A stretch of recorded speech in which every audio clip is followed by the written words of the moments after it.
Quantos dos irmãos, pelo menos, ouviram nós já estamos no 5º estudo, ouviram dos estudos em casa sobre o anticristo e o falso profeta? Os irmãos, só para que a gente possa se localizar, para que vocês possam pelo menos ter um norte daquilo que nós estamos tratando. Nós estamos nessa série de estudos, os sinais do fim. Essa é uma expressão que vemos na palavra, e nosso alvo é ver o que a palavra de Deus diz a respeito deste líder, desse falso líder que vai surgir, de acordo com a Escritura, no fim. É interessante que alguns irmãos que estão acompanhando pela internet falam: você não está sabendo que o anticristo é o Emmanuel Macron? Não estava sabendo, é o Macron, então. Tinha que colocar a foto dele aqui.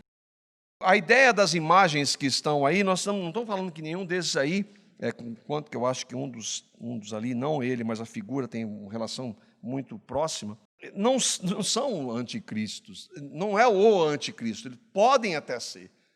A ideia que a imagem queria transmitir é de líderes que têm poder. Como virá o anticristo? Mas nós estamos vendo aqui, e o que nós, sobre esse personagem, temos procurado caminhar lentamente, porque é um assunto extenso, que a palavra fala muito, como nós vimos em alguns livros. E aqui então eu queria relembrar, sempre é bom nós relembrarmos os tópicos, para nós nos localizarmos, então caminharmos um pouco mais. A minha expectativa era que nós pudéssemos acabar essa série em 5 estudos. Talvez vai levar um pouquinho mais ainda, mais 1 ou 2, de acordo com o tempo que nós temos aqui de reunião e que nós podemos tratar um pouco mais, de maneira um pouco mais profunda.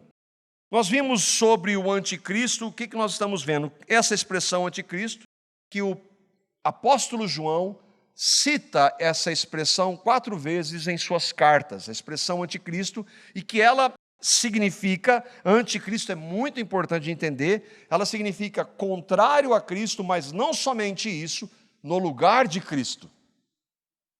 No lugar de Cristo. E isso é importante porque o anticristo, quando ele vier, ele vai se dizer Deus. Ele vai querer usurpar o lugar de Cristo. Existem líderes que já fazem isso, e nós vamos ver ainda um pouco sobre isso. Esse nome, como nós vimos, aparece nas epístolas do apóstolo João, que escreveu o Evangelho, as suas 3 cartas e o Apocalipse. Nós vimos alguns dos títulos, vamos ver, e o que nós vamos entrar hoje um pouco agora, no que ele vai fazer, quais são as características e como é possível, à luz da Bíblia, identificar. Eu tenho acompanhado alguns irmãos, mas eles estão com uma vontade de dizer que o anticristo já chegou, que ele está... E assim, eu também tenho essa vontade. Eu queria que algum irmão tivesse uma revelação, mas não vai ter, porque não está na Bíblia, né? De que não, o anticristo é esse aí. Mas alguns irmãos, aqui até os mais tradicionais, que hesitam dos erros dos falsos profetas, porque muitos disseram, o anticristo vai vir, o fim vai acontecer. Muitos estão, e é uma alegria por isso, a expectativa do anticristo, não, da vinda de Cristo, que vai matar o anticristo com o sopro da sua boca. Mas antes de Cristo virá o anticristo. E isso tem sido bom também nesse momento, para que nós nos atentemos que a nossa esperança está em Cristo, novos céus, nova terra, na presença dEle. Quais os títulos que nós vimos deste personagem, o anticristo, na Bíblia? O anticristo, obviamente. O pequeno chifre, nós vimos isso no profeta Daniel, no Antigo Testamento. Vimos do príncipe que há de vir, é uma expressão que está em Daniel, capítulo 9, versículo 26. Creio que essa expressão fala exatamente desse líder futuro, que nós vemos historicamente aconteceu algumas vezes. Nós vimos isso, que houve já há anticristos, João diz. Nós ouvimos que viria o anticristo, mas muitos anticristos têm surgido. E um deles, nós vamos ver um pouco sobre ele, se o Senhor permitir, no próximo estudo, foi Nero. Inclusive do emblemático número 666, se aplica perfeitamente a Nero. Nero era um tipo do anticristo, ele era um perseguidor da igreja. Mas ele não é o anticristo, porque ele não foi derrotado pelo sopro da boca do Senhor Jesus na sua vinda. Então vai haver outros e o anticristo virá.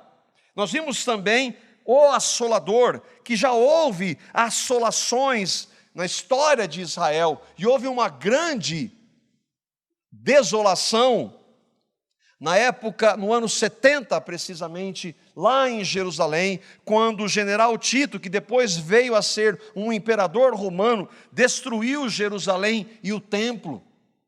O que ele não sabia é que Jesus havia profetizado que aquele templo seria destruído e não ficaria pedra sobre pedra. E ali veio uma grande tribulação, sim, mas não há grande tribulação que virá na manifestação do anticristo.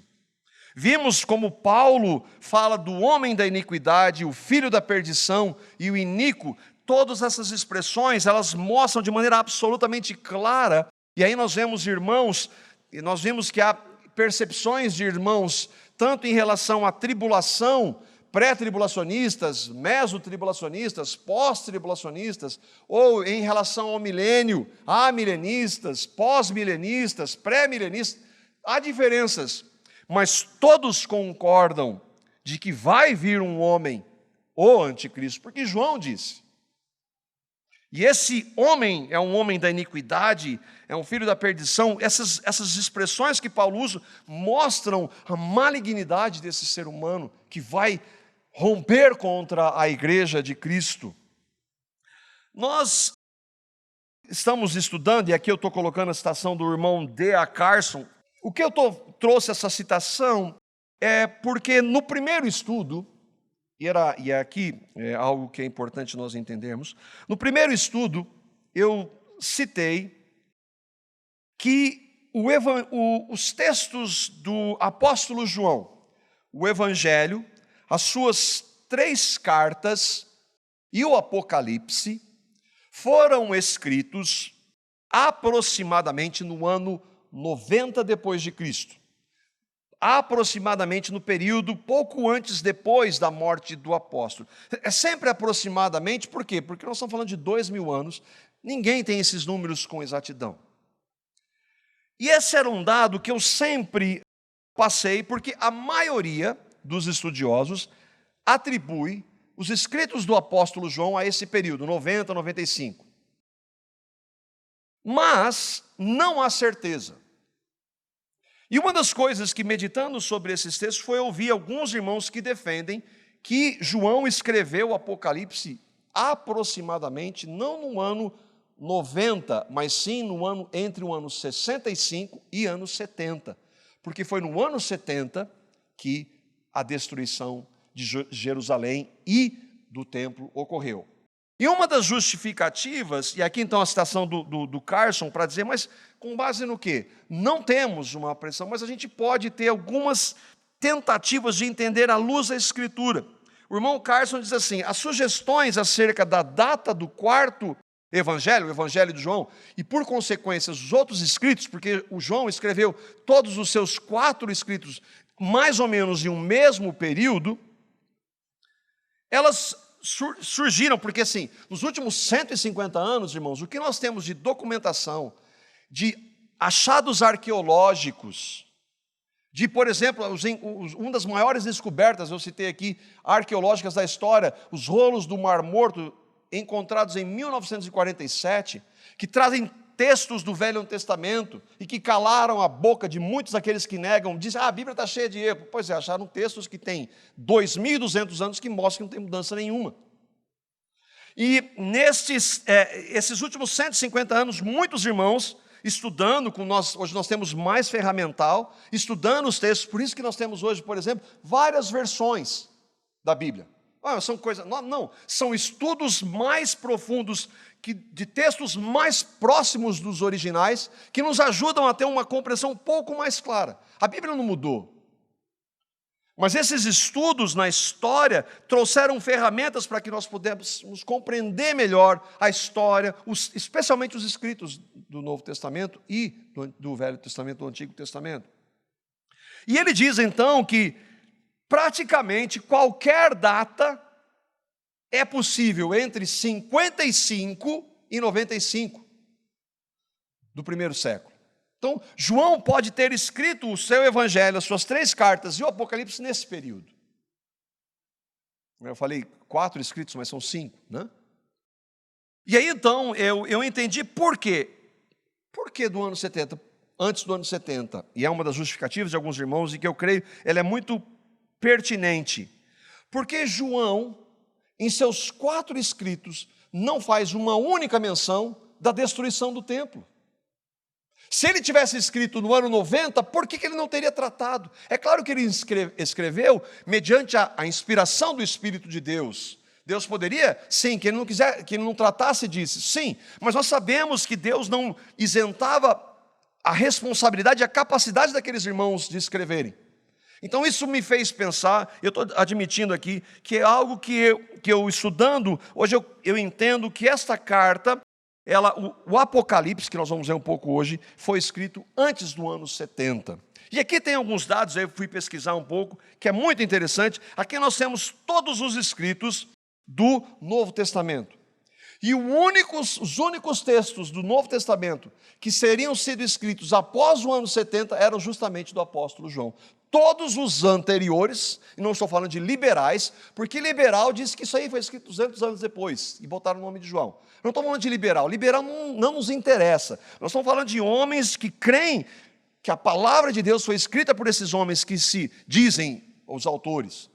E como todos eles morreram no primeiro século, sendo que João foi aquele que morreu por último, todos os textos, e aí eu coloquei aí algumas cores para a gente entender, que a gente acha que você pega o Novo Testamento e fala, foi escrito tudo nessa sequência. Os Evangelhos, Atos, 1 Coríntios, então, aquilo é cronológico? Não. Um dos primeiros escritos, isso é maravilhoso pensar, um dos primeiros escritos do Novo Testamento foi Gálatas. Pensa no contexto, Gálatas é a primeira carta, uma das cartas que mais enfatizam a graça de Deus. E uma das primeiras também foi a carta de Paulo aos Romanos. Então, por que eu estou querendo dizer isso como um dado histórico? Aqui nós temos, eu destaquei aqui em azulzinho aí, dá para ver? Uma das primeiras escritos, é claro que está sempre aí, cerca de, há uma certa variação, mas o Evangelho de João, as epístolas de João e o Apocalipse, que são todas escritas pelo apóstolo João, foram escritas, então, provavelmente entre esses anos. Eu quero crer, e tem alguns irmãos que pensam assim, especialmente os irmãos pós-milenistas, eles vão dizer que tudo foi escrito, não concordo com eles no aspecto do milênio, mas creio que essa ênfase do ano 70, ela é muito mais plausível à luz do texto bíblico.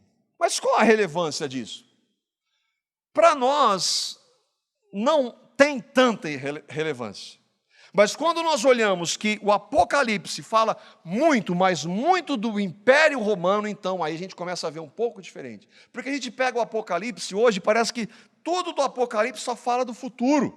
Não, o Apocalipse fala do futuro, sim, mas fala também daquele momento que aqueles irmãos estavam vivendo de intensa perseguição. E aí então João está escrevendo naquele contexto, onde pouco tempo depois, Jerusalém e o templo seriam destruídos. Dito isso, a carta, o Apocalipse. A palavra Apocalipse significa revelação.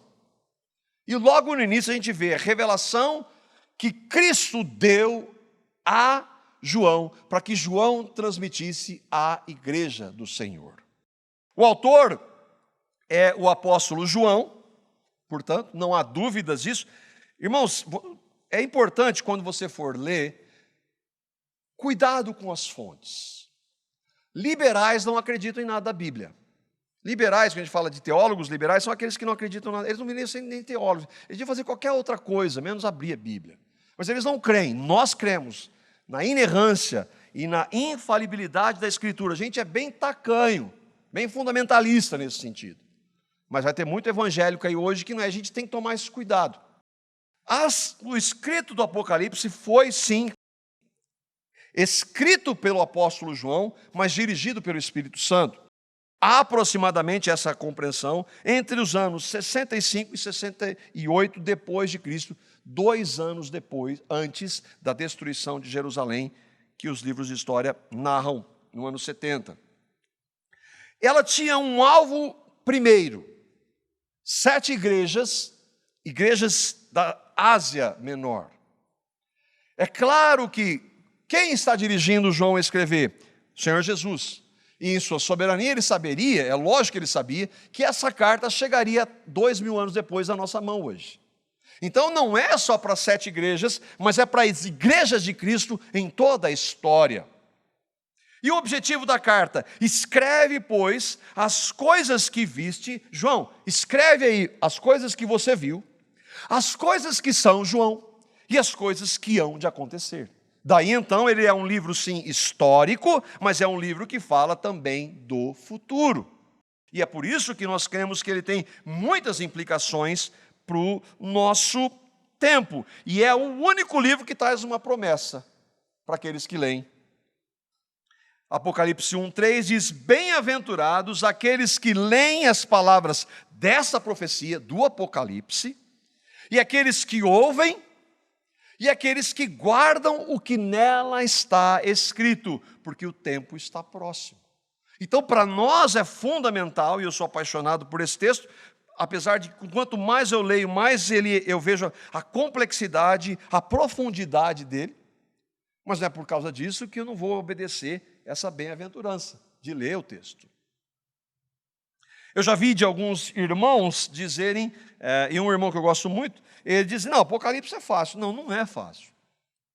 Ele é difícil. Quem dera fosse simples a gente poder ler e entender. É um escrito complexo, por quê? Porque ele já, o seu próprio estilo é um estilo apocalíptico, que usa muitas figuras. A gente vai ver hoje algumas. Figuras de linguagem. Não existe um dragão de 7 cabeças que nós vamos ver. Animais, leão, leopardo, urso, tudo misturado. Não existe. São figuras. Mas essas figuras apontam para uma realidade. E a grande dificuldade é que, algumas vezes, essas figuras elas não estão tão claras no texto. E a gente tenta compreender. Algumas estão. É como as parábolas de Jesus. As melhores parábolas de Jesus, entendo que com melhores, são quais? São aquelas que ele mesmo explica. Agora, algumas delas ele diz, lança a parábola e não dá uma explicação. Isso significa aquilo. Aí a gente tem que tomar mais cuidado. E o Apocalipse é um livro assim. Ele contém muitas figuras de linguagem. É uma linguagem que para aquela época, ela tem uma linguagem que nós estamos falando de 2000 anos de história. Agora, não é por causa das dificuldades que nós não devamos estudar. Muito pelo contrário. Nós devemos estudar, lendo a palavra de Deus e pedindo ao Espírito que fale conosco. O resumo aqui é que o Senhor Jesus, então, fala com o apóstolo João. Eu vou usar algumas figuras aqui. O apóstolo João estava preso na ilha grega de Patmos, que existe até hoje, por causa do Evangelho. Ele diz isso no início. Eu estava preso por causa do Evangelho. E naquele momento, então, ele diz que ele teve uma revelação e que o próprio Senhor Jesus ressurreto fala com ele. E isso é uma das verdades que nós cremos. Ele diz: no dia do Senhor. O dia do Senhor é o primeiro dia da semana. Por quê? Porque é o dia da ressurreição. Então, no dia do Senhor, ele teve uma revelação do próprio Senhor Jesus. E o Senhor Jesus, então, ordena a ele que ele faça o quê? João, escreva o que eu vou dizer para você. E então ele vai escrever, e ele vai então ordenar que ele escrevesse aquela carta, e essa carta fosse destinada para 7 igrejas na Ásia. E isso era muito comum. No Novo Testamento, as cartas eram escritas com o objetivo de atingir uma localidade. Mas lembra, nós não tínhamos, naquela época não tinha imprensa e muito menos o que nós temos hoje, internet. Então essas cartas, o apóstolo Paulo, João, Pedro escreviam, e essas cartas eram lidas na igreja. Então ela chegava e o presbítero normalmente lia a carta. Recebemos uma carta agora, que é a palavra de Deus vindo da pena de Paulo. Mas e agora, irmãos? Nós temos grupos ali, como é que vamos fazer? Vamos fazer o seguinte: pegue alguns irmãos e vamos copiar essas cartas. E vamos disseminar, porque é a palavra de Deus.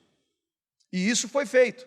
E aqui Jesus está falando, João, pega essa carta e manda para todas essas igrejas. As igrejas que estão descritas ali, nós sabemos quais são elas. Aqui tem um quadro de onde era, a gente está localizando ali, se você consegue ver no mapa. João está em Patmos e o Senhor manda que ele escreva essas cartas para essas igrejas. São 7 igrejas, e o Senhor Jesus então vai tratar com essas igrejas. Isso mostra que ele cuida da sua igreja. Dentre essas igrejas, a única igreja que não recebe nenhuma reprimenda é a igreja de Filadélfia. Não que ela não tivesse pecados, mas que ela, pela graça, e só pela graça de Deus isso é possível, ela estava andando dentro do que o Senhor espera e ordena de sua igreja. Outras igrejas várias delas tinham seus erros, algumas eram impressionantes, como dá para chamar aquilo lá de igreja, por exemplo, como a Laodiceia, que não tem nada de bom em Laodiceia. Mas o Senhor, a todas elas, ele diz assim, isso aqui já era. Não, ele chama, arrependa-te. Para todas as igrejas, ele chama a liderança da igreja, e por consequência a igreja, arrependam-se do que vocês estão fazendo. Isso ele está falando para arrependimento, ele está falando para quem crê. E às vezes a gente ouve ali, às vezes conversa com alguns irmãos, a gente tem algumas de irmãos que têm diferenças doutrinárias, e aí o irmão, aquele lá não crê porque ele crê na doutrina tal, mas o Senhor chama o arrependimento para aquela doutrina determinada que aquele irmão ou irmã estão crendo de maneira errada, e ele considera como irmãos, então ele corrige, e chama o arrependimento. É claro que havia ali, por exemplo, de Jezabel, que era uma falsa profetisa, e que alguns da igreja estavam dando ouvido para aquilo. Mas o que é isso? Pois é, mas isso aconteceu no Antigo Testamento, e Deus usou o profeta Elias para tratar com o seu povo. E isso mostra também que nós não estamos isentos, se não for a graça de Deus, e que nós precisamos então andar em comunhão com Ele, e por consequência a sua palavra, para que não incorramos nos erros daquelas igrejas. Jesus então está falando com a sua igreja, mostra o seu senhorio, o governo da sua igreja, que estava ali então nessas igrejas. Havia outras, obviamente, mas ele trata com elas. Nos capítulos 2 e 3, então, no capítulo 1, João faz uma apresentação, ele fala qual o objetivo do que ele viu, que ele estava vendo e que ia acontecer, Jesus fala para ele. Nos capítulos 2 e 3, ele fala então para essas igrejas.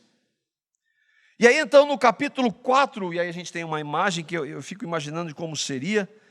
Isso é de verdade, não é aquele livro que você leu lá que disse que foi para o céu, depois foi para o inferno, não, isso é mentira, esses livros aí, isso aqui é Bíblia. Então, João está recebendo uma visão, e ele diz, depois dessas coisas, depois que ele escreve para as igrejas, ele olha e diante de mim, havia uma porta aberta no céu. Usando essas imagens para tentar vislumbrar o que João literalmente viu. E aí ele vê, depois da porta, ele vê, e diante de mim estava um trono no céu, e nele estava sentado alguém, que é Deus. Ele vê então a porta aberta, ele ouve uma voz, vem para cá, eu tenho umas coisas para dizer para você. E ele chega lá e vê o trono. E aí então, a partir desta fala, a partir do capítulo 4, e então no capítulo 5, quando João, e esse é tremendo isso, João, quem João viu naquele trono? Apocalipse 4:8 diz, Santo, Santo, Santo é o Senhor Deus Todo-Poderoso. É claro que a palavra diz que não há ninguém que possa ver a Deus e viver. Mas ele viu uma manifestação do Deus Todo-Poderoso ali, 3 vezes santo. E aí então ele vai escrever e vai tratar aí de 3 séries de setes, que é Deus tratando com o mundo na história. 7 selos, 7 trombetas e 7 taças. Todas elas são cheias de figuras de linguagem. Algumas delas são claras, que mostram situações que Deus vai trazer como punição. o Deus, por exemplo, as 7 taças da ira de Deus. Deus vai derramar a sua ira sobre esse mundo ímpio que rejeita o Evangelho, para condenação. E ele então narra, desde o capítulo 5 até o final, inúmeras visões que ele tem e que o Senhor concede a ele. 7 selos, 7 trombetas, 7 taças. No capítulo 12, ele vê então, e aí tem algumas implicações para aquilo que nós vamos entrar agora no capítulo 13. Ele vê uma mulher, uma figura, obviamente, vestida de sol. Está claro ali que é uma figura. Se nós formos ler o contexto, todo o capítulo 12 de Apocalipse, você vai ver que essa mulher é a igreja, ou o verdadeiro povo de Deus de Israel. E que dessa mulher, então, nasce aquele que é o Filho de Deus. Jesus era judeu. Então ele vem sobre a terra, capítulo 12. Aí nós passamos, ele vai tratar dessas trombetas, e no capítulo 16, ele vai falar da ira. No capítulo 20, ele fala do milênio. E então, nos últimos textos, nos capítulos 21 e 22, João escreve sobre a nova realidade, novos céus e nova terra. Tudo isso aqui vai ser destruído, Pedro diz que vai ser pelo fogo, e Deus vai criar uma nova realidade para aqueles que creem no Evangelho. Há muita coisa acontecendo ali. Algumas vezes os textos parecem estar numa cronologia, por exemplo, se você pegar capítulos de 1 até o capítulo 4, é uma cronologia. Aí, às vezes, parece que ela continua, mas às vezes parece que eles são recontados, e aqui a gente tem uma dificuldade. O ponto, então, é que nós vamos ver o texto que fala do anticristo, que é o nosso alvo. É que no capítulo 12, no versículo 5, diz que essa mulher dá à luz a um filho. No versículo 5, diz que o filho, então, é arrebatado ao céu e ao seu trono. Quem é? É o Senhor Jesus. E aí, então, no versículo 3, João vê uma outra figura, e a figura está aí, a tentativa de representá-la. Viu-se também outro sinal no céu, e eis um dragão grande, vermelho, com 7 cabeças. Capítulo 12, versículo 17 e 18, ele diz o que o dragão está fazendo. O dragão irou-se contra a mulher. Lembra, a mulher não é uma mulher literalmente, mas é a igreja, ou o povo de Deus, por quem vem o Cristo. Cristo veio por meio de Maria, sim, da mulher Maria, mas ele veio do povo dele. Por isso que ele diz, veio para o que era seu. Ele veio de um povo, de uma promessa que é feita desde o início, e para um povo específico, o povo hebreu. E o dragão irou-se e saiu a guerrear, então contra o restante da sua descendência. Por quê? Porque o filho foi ao trono, então ele vai agora buscar o dragão, vai atrás de quem? Do restante da descendência, que é a igreja. Esses obedecem os mandamentos de Deus e se mantêm fiéis ao testamento de Jesus. E o versículo 18 diz, então o dragão se pôs em pé na areia do mar.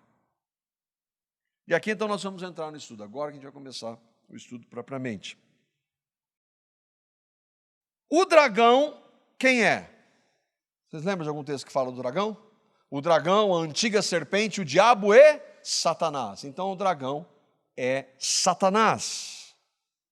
E esse texto então é o último versículo do capítulo 12, ele introduz o capítulo 13. Lembremos que não havia capítulos e versículos, mas nós estamos numa sequência. O dragão então, que perseguiu o filho, mas o filho foi ao céu, agora ele está perseguindo os descendentes do filho, que são aqueles que creem em Cristo. E aqui então nós vamos ver um dos títulos, tudo isso para a gente chegar em um dos títulos, o último título do anticristo. Cristo. O texto, ele é longo, ele é complexo, ele tem figuras de linguagem, simbologias, mas tem uma realidade. Ele tem um contexto histórico, lembra? João está escrevendo debaixo do Império Romano que perseguia a igreja de Cristo. Então eles estavam entendendo muito bem, e as figuras que ele usa ali em relação especialmente a Roma são absolutamente claras. Por isso que não dá para nós desconsiderarmos o relato histórico, ainda que tenha sim uma implicação para o futuro. E aí então, Apocalipse capítulo 13, os versos 1 e 2, nós vamos estudar o Apocalipse capítulo 13, mas hoje não vai dar para ver tudo como você deve ter percebido. Apocalipse capítulo 13, versos 1 e 2 diz assim, dado todo o contexto, de maneira extremamente resumida, vamos tentar entender. Vi emergir do mar, lembra que o dragão se pôs sobre a areia, ali na praia, o dragão está na praia, que tinha 10 chifres e 7 cabeças. João vê uma besta emergir do mar, que tinha 10 chifres e 7 cabeças. E sobre os chifres, 10 diademas, e sobre as cabeças, nomes de blasfêmia. A besta que eu vi era semelhante a leopardo, com pés como de urso e boca como de um leão. Deu-lhe o dragão o seu poder, o seu trono e grande autoridade. Está fácil de entender. Entenderam tudo? Claro, né? Lembra que Apocalipse é rico em figuras. Todas esses personagens aqui são símbolos de uma realidade espiritual. E o que nós vamos ver, então, é tentar entender o que isso significa. Primeira coisa, ele diz, eu vi emergir do mar uma besta. Lembra que nós vimos os títulos do anticristo, e o último título que a Bíblia diz, então, ele é a besta do Apocalipse. A palavra besta aparece 29 vezes só no Apocalipse. E ela está associada a esse homem anticristo. Nós vamos ver que ela também está associada ao sistema governado pelo anticristo. É tanto o homem como o sistema. O que significa essa palavra besta? E a gente tem do grego therion, que significa um animal feroz. Mas lembra, é uma metáfora, não é um animal feroz. Mas o que essa metáfora mostra? Que é um homem em um sistema mau. É simples. A outra realidade, então, é que esse sistema e este homem, às vezes, se misturam. A expressão besta, ela mostra para esse animal, que na realidade é um sistema e um homem, que andam juntos num governo. E aqui não é incomum nós usarmos expressões, por exemplo, a expressão de um animal. De quando você fala de alguém, ou você ouve alguém que cometeu um crime hediondo, aquela pessoa é como se fosse um animal. Por isso que a linguagem figurada, ela tem uma implicação muito grande. A besta é um animal feroz, maligno. Outra coisa é que normalmente os sistemas de governo estão tão associados ao seu líder que não se separa, sim ou não? Quando a gente fala, por exemplo, de nazismo, o que vem à nossa mente? Adolf Hitler. Quando a gente fala de comunismo, sistemas malignos, a gente pode falar de Stalin, de Mao Tse Tung. Quando a gente fala de Roma, do Império, de Nero. Então, o sistema e o líder estão tão juntos, e é por isso que a palavra de Deus às vezes não faz essa distinção, mostra que a besta é tanto um sistema como um líder. E é o caso aqui. Então, essa besta é um sistema que tem por trás um homem, um líder. Encerramos os 3 primeiros pontos.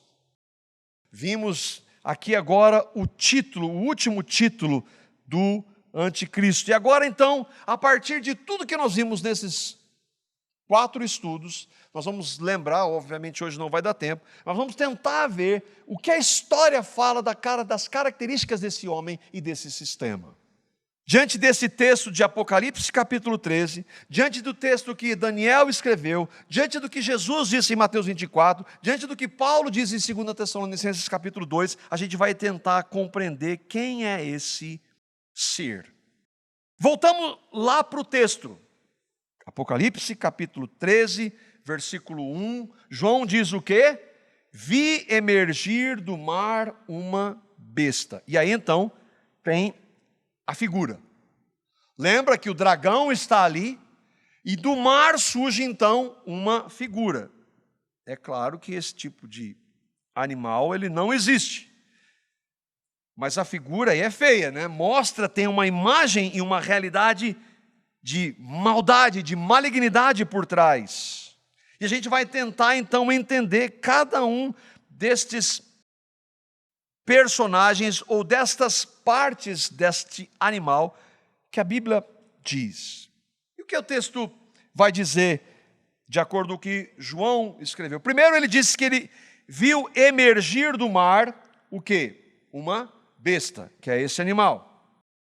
Esta besta, como ela era? Como era esse animal feroz? Ele tinha 7 cabeças com nomes de blasfêmia. Quando a gente fala de blasfêmia é algo que é feito de maneira maligna contra Deus. Pode se expressar verbalmente ou em atos. Blasfêmia é o que o mundo vive hoje, uma blasfêmia contra Deus. Essa besta, esse animal, ele tinha 10 chifres, 7 cabeças, 10 chifres, 10 coroas.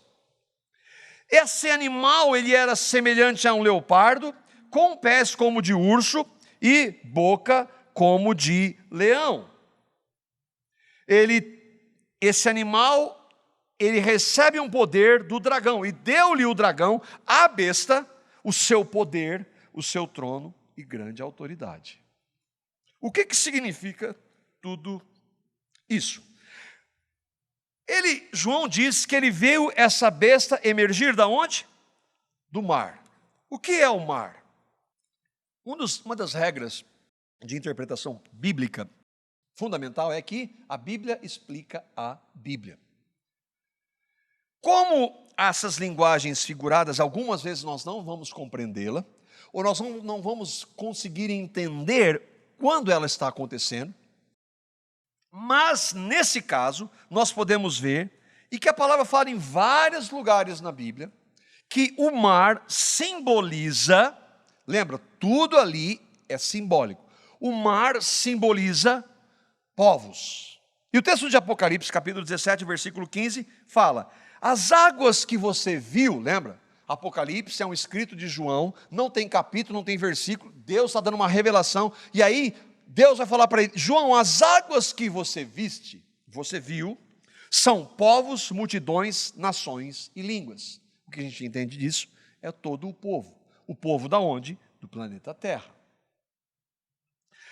Você está vendo um animal sair de muitas nações. Aí ele diz: desse mar surge então a besta. Lembra que eu disse que a besta é tanto um homem como um sistema. Apocalipse capítulo 17, versículo 11, João está escrevendo sobre a besta, e ele diz assim, nós não vamos entrar no contexto do texto, porque nós não temos tempo, mas o que eu estou trazendo esse versículo é para mostrar que ele está falando de um homem. A besta que era, e agora não é o 8º rei. Um rei é um homem, portanto, a besta é um homem. Não estamos entrando, entenda, no contexto. Isso aqui tem uma implicação muito clara em relação ao momento que João estava vivendo dos imperadores romanos. O outro texto que ele vai dizer, então, eu vi aí que o texto mostra que a besta é um homem, mas e o sistema? Apocalipse 17, 19 diz assim: então eu vi a besta, os reis da terra e os seus exércitos reunidos para guerrearem contra aquele que está montado no cavalo e contra o seu exército. A besta tem um líder, mas tem um sistema de governo. Então, há um governo que vem de muitas nações, que tem um líder. Isso tudo está se referindo a esse governo que vai vir. Essa besta, ela tem algumas características. O texto continua, o versículo que fala de semelhante a leopardo, pés de urso e boca de leão, versículo 1 do capítulo 13. Lembra que nós estudamos Daniel? Nós estudamos visões, uma visão que um sonho que o Nabucodonosor teve de uma grande estátua, que simbolizam o quê? 4 grandes impérios. Império Babilônico, Império Medo-Persa, Império Grego, Império Romano. E que depois, no capítulo 7, Daniel tem um sonho e que ele sonha com 4 animais. Quais são esses animais?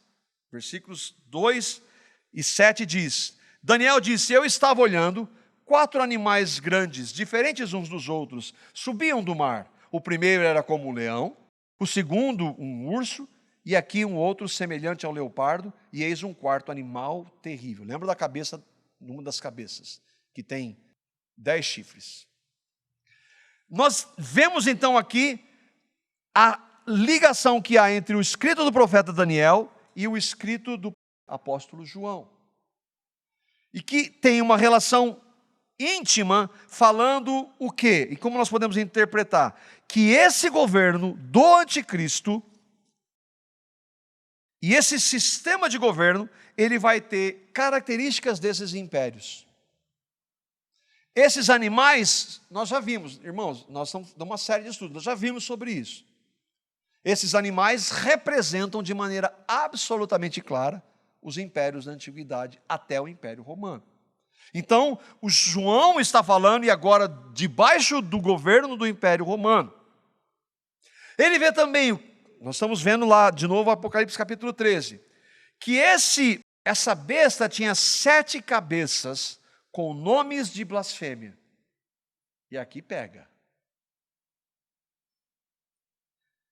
17:9 Apocalipse. Lembra que o texto está explicando o texto. Aqui está o sentido que tem sabedoria. João, o que são essas 7 cabeças, João? As 7 cabeças são 7 montes ou 7 colinas, nas quais a mulher está sentada. Não é mais aquela mulher, é uma outra mulher. É a falsa religião. A Babilônia, uma falsa religião que vai surgir. Lembra quando? Apostasia, que Paulo diz em 2 Tessalonicenses. João, essas 7 cabeças, elas representam 7 montes ou 7 colinas e também 7 impérios, 7 reis. Mas quando ele fala de 7 colinas, do que ele está falando? Tudo bem, de 7 governos, nós podemos entender. Vão ser governos que vão estar dentro do sistema do anticristo de governo que vai vir sobre esse mundo. Mas o que são essas 7 colinas? E aqui eu peguei a Enciclopédia Britânica. Isso é um conceito natural em história. Onde estão essas 7 colinas? A Enciclopédia Britânica.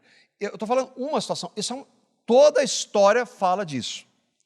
As 7 colinas de Roma é o grupo de colinas sobre as quais a antiga cidade de Roma foi construída. Quem é o império do momento? O Império Romano. As 7 colinas, que apontam então para uma das cidades e um dos líderes que vai estar debaixo do Império Romano, é Roma. Bom, o Império Romano acabou. Sim ou não? Sim. Aproximadamente no ano 476 depois de Cristo. Mas nós temos hoje em Roma um estado político e religioso chamado Vaticano, e que governa o mundo por parte de uma religião falsa cristã chamada catolicismo romano. Daí então, fique de olho do Papa, o título, o vigário de Cristo, que significa em lugar de Cristo. O vigário de Cristo, o título dado ao Roma, ao Papa, significa no lugar de Cristo. Lembra que anticristo significa contrário a Cristo e no lugar de Cristo. Ah, é coincidência. Continua até hoje. Os 10 chifres, o que são? 10 chifres com 10 coroas. Apocalipse 17, 12. Irmãos, eu não estou inventando, nós estamos lendo o texto. Os textos explicando o que são aqueles símbolos. Sim ou não? Os 10 chifres que você viu, João, são 10 reis que ainda não receberam o reino. João, escreve das coisas que você viu, das coisas que são e das coisas que vão acontecer. Qual é o problema? O problema é identificar quem são esses. E aí que nós erramos em toda a história. As tentativas de identificar. Não dá para saber até agora quem são. Pode ser que nós não saibamos, que nós não estejamos vivos na época da vinda de Cristo. Mas lembra que um dos critérios que nós temos que adotar para compreensão da profecia bíblica é: nós vamos ter plena convicção e compreensão da profecia bíblica quando elas acontecerem. Foi assim na primeira vinda de Cristo, vai ser assim na segunda. Isso se nós estivermos. Agora, lembra que esse texto traz uma proposta para nós, que nós devemos ler o texto e guardar essas profecias, porque o tempo está próximo. Então isso se aplica para nós também. E aí então ele fala do último, olha, nós estamos só no versículo 1 e 2 de Apocalipse capítulo 13, e eu estou aqui vendo, nosso tempo já estourou, não vai nem dar para entrar nos versículos de 3 a 10 que eu gostaria de ir hoje, nós vamos ter que parar aqui. Mas a última figura que ele vê é essa, o dragão. Lembra? O que é o dragão? Apocalipse capítulo 12, versículo 9. E foi expulso o grande dragão, a antiga serpente, chamado Diabo e Satanás, que engana todo mundo. Ele foi lançado na terra e os seus anjos foram lançados com ele. Todas as metáforas do texto estão explicadas. O que significa esse símbolo? Quem está relacionado?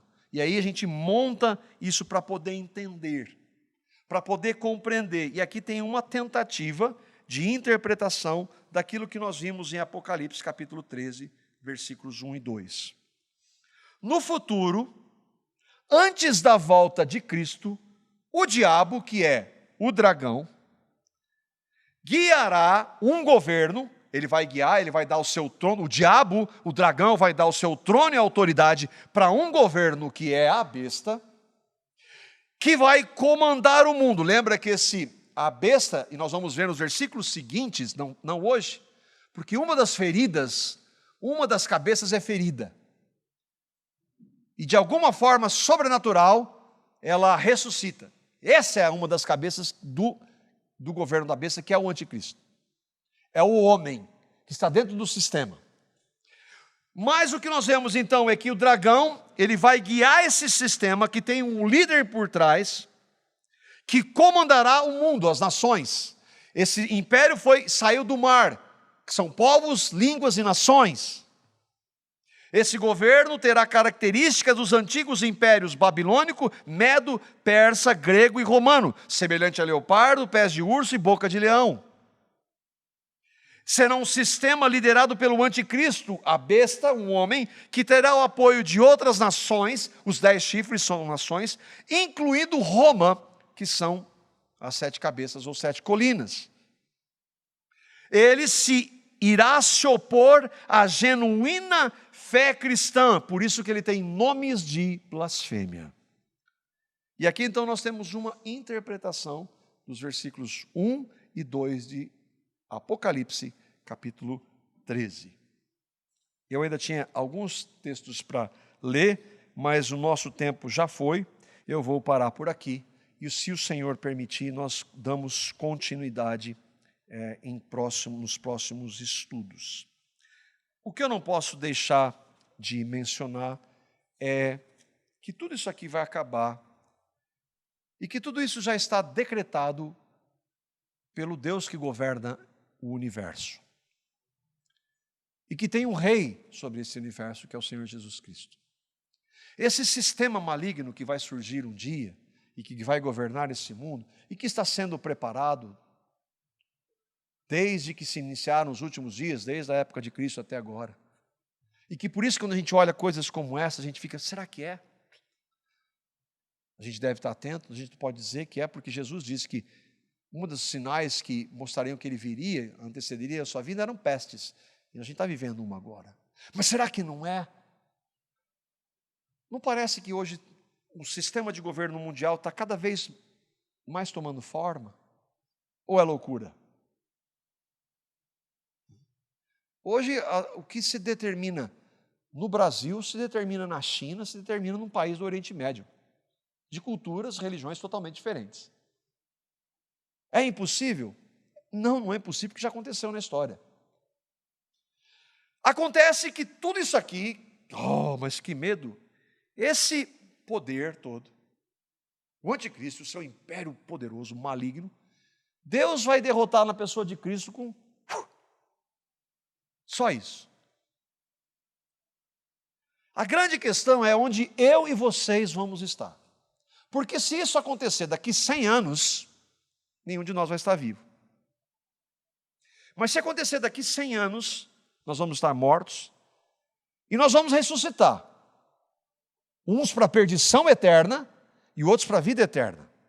Uns para a condenação eterna junto com a besta, o falso profeta que nós vamos ver, e está lá um grupo bom.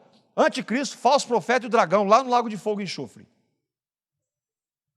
E outros que creram no Evangelho, creram em Cristo, não numa religião, não num conjunto de regras, creram no Evangelho, receberam a Cristo, e por causa dele, serão salvos disso. Onde você vai estar?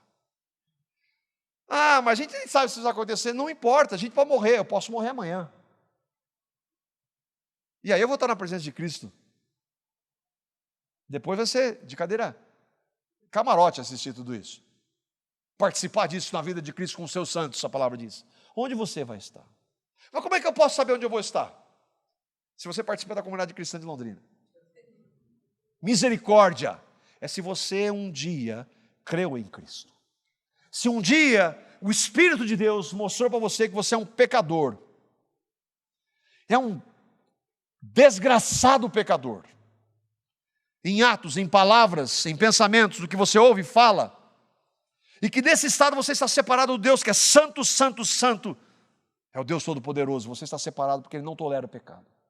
E você viu que é um pecador, e que não pode fazer nada para mudar isso, mas você ouviu também que esse Deus 3 vezes santo, Ele mandou o seu Filho santo, que nunca cometeu um pecado, para morrer por pecadores como você. E aí você creu, você viu, Cristo morreu por mim. Não porque você consiga, você não consegue. Nós estávamos conversando, eu e meu irmão, hoje, falando da nossa família. Não, agora vai, agora. A gente esquece que agora vai. Esse agora vai é Deus revelando soberanamente pelo Espírito Santo o Evangelho. Senão as pessoas não creem. Nada que nós façamos, nem que o mundo vai ficar ruim agora, todo mundo vai crer. Não. Mas é para você, houve um momento na sua vida que você disse, Senhor, a tua palavra mostra que eu sou um pecador, que eu sou condenado pelos meus pecados, e que o Senhor é justo em fazer isso. Mas a tua palavra também diz que o Senhor amou pecadores de tal maneira que deu o seu Filho Jesus, por amor e de graça.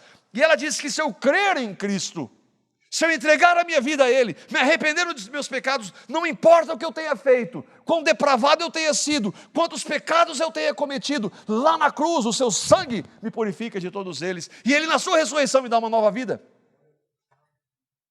Você crê nisso? Você participa daquela religião ou outra. A religião é a invenção do homem. Mas você creu em Cristo, entregou a sua vida, você tem certeza do que Cristo fez. Se você crê no Evangelho, a gente pode até presenciar isso, eu espero.